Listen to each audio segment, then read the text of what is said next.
Attorney Eneran, magandang umaga po. This is Aljo Bendijo. Magandang umaga, Sir Aljo, at sa inyong mga tagapakinig, at maraming salamat sa pag-imbita sa amin para maipaliwanag natin kung anong nangyayari dito sa Upper Marikina Opo. River Basin Protected Landscape. Opo. So ano po ang paliwanag po ng DNR po dito? Attorney. Well, lahat ng activity, especially kung may mga development, yung mga construction ng swimming pool dito sa ating protected area, ay pinagbabawal kapag wala siyang PAMBI clearance at walang kaukulang Special Agreement on Protected Areas or SAPA. So itong mga nakitang swimming pool na ito, in particular yung Danum Baker na pagmamay-ari ni Miss Mary Ann Lumawig, ay napag-alaman natin na meron na palang mga na-issue tayo mga cease and desist order dito sa operation ng swimming pool na ito. And in fact, noong isang araw ay nagpadala na po tayo ng mga enforcers para ipatigil na once and for all yung operation habang wala silang mga kaukulang permit from the DNR.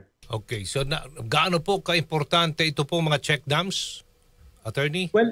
Well, noong unang panahon talagang tinulungan natin yung hindi pagbaha dito sa mga low-lying areas. Kaya yung pag-convert ng mga tubig na ito ay hindi naman pinagbawal pero kailangan lang ng kaukulang permit. Okay?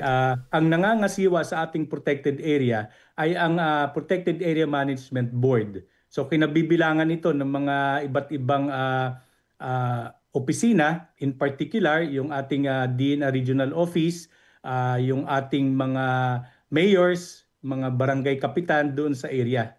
So sila po ang bumubuo ng board para pangasiwaan ng protected area. At sila po ang nagsasabi kung ano dapat ang pwedeng gawin nung mga nagdi-develop dito sa area na ito. Sino po may-ari po nito, mga swimming pools na ito? Again, Attorney? Ang aming na-identify dito ay si Miss Mary Ann Lumawig. Okay. Bakit ho, medyo matagal-tagal din yan, ang construction yan, hindi kaagad din yun nasilip. Attorney Neran? Kaya nga po, Sir Anjo, nung tinignan ko yung records dito, since 2021, meron na tayong stoppage order sa kanilang operation. Okay. At ngayon po, pinapatignan ko yung records, bakit hanggang ngayon ay nakakapag-operate pa rin sila. So, yung mga sinubmit sa akin ng mga dokumento, may mga pinapakita sa akin na application nila for special agreement on protected areas. Pero wala pa po tayong na-issueng PAMBI clearance at yung SAPA na yon. Kaya ngayon, ang estado niya is that bawal siya mag-operate. Okay, so gayon sarado na ito. Ano ba ito? Public swimming pool ba ito or private? Base Resort? Base sa ating impormasyon na nakalap, Sir Anjo, ito po ay open for public. Kaya hindi natin papayagan na magpatuloy yung kanilang operation hanggat wala silang kaukulang permit sa DNR. Okay, so ngayon sarado na ho itong resort na ito? Yun ang minomonitor natin, Sir Anjo, kasi despite the issuance ng ating cease and desist order, mukhang per our monitoring nagpapapasok pa rin sila ng mga bisita. Naku. Kaya pinapaigting na natin yung enforcement dito sa mga areas na ito, especially dun sa mga resorts na walang kaukulang permit galing po sa ating PAMBI and sa DNR. Opo. Sino-sino po ang mga tao, mga opisina po na kung kayo po ang DNR nakikipag-ugnayan para ma-monitor na maayos po itong mga activities dyan po sa protected area?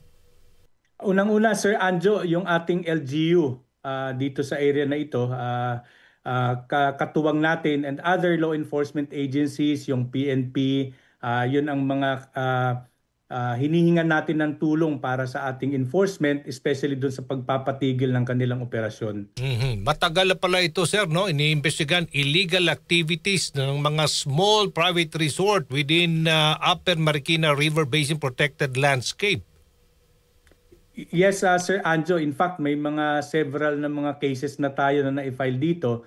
doon sa mga walang permit na mga structures and then yung mga nag-ooperate ng mga resorts in the area. Opo. So, lahat ng mga nag-ooperate ng mga resorts po dyan, sarado at bawal. Maliwanag.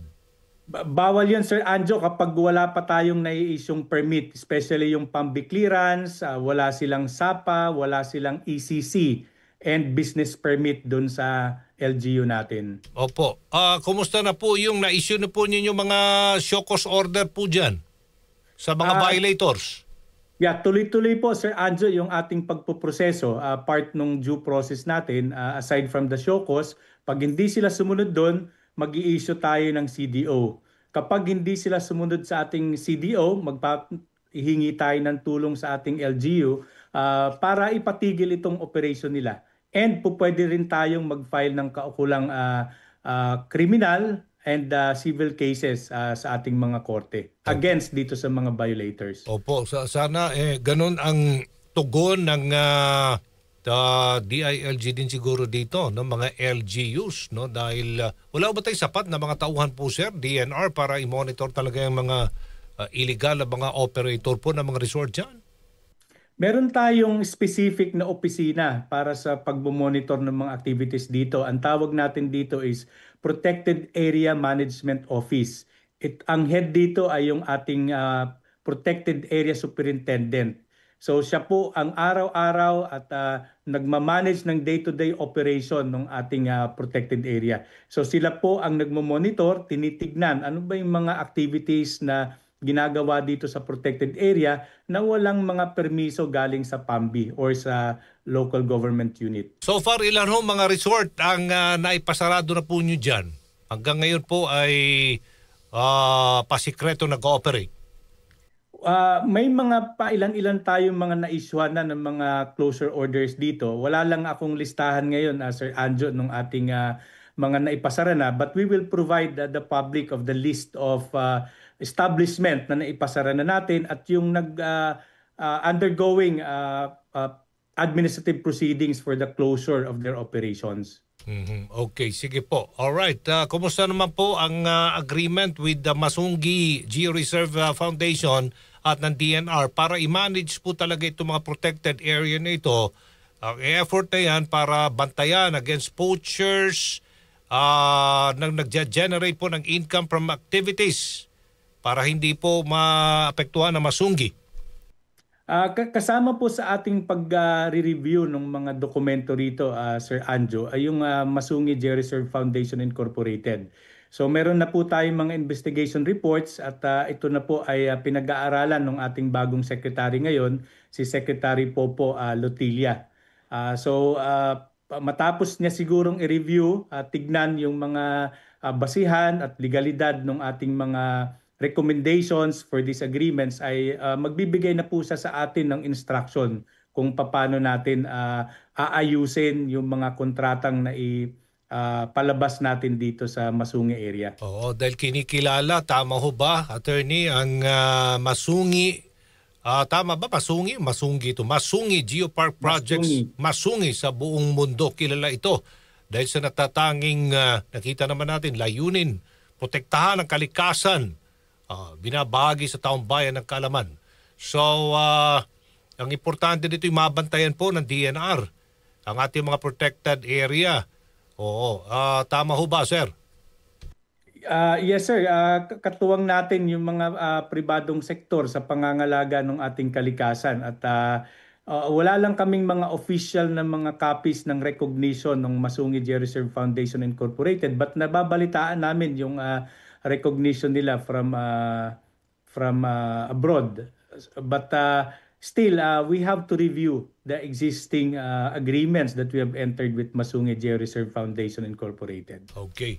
Maraming salamat po, Attorney Norlito Eneran, DNR Assistant Secretary for Legal Affairs and Enforcement. Good morning. Maraming salamat din sa iyo, Sir Anjo, at sa inyong mga tagapakinig. Good morning! Thank you! Si Aljo Bendijo sa DCXL News.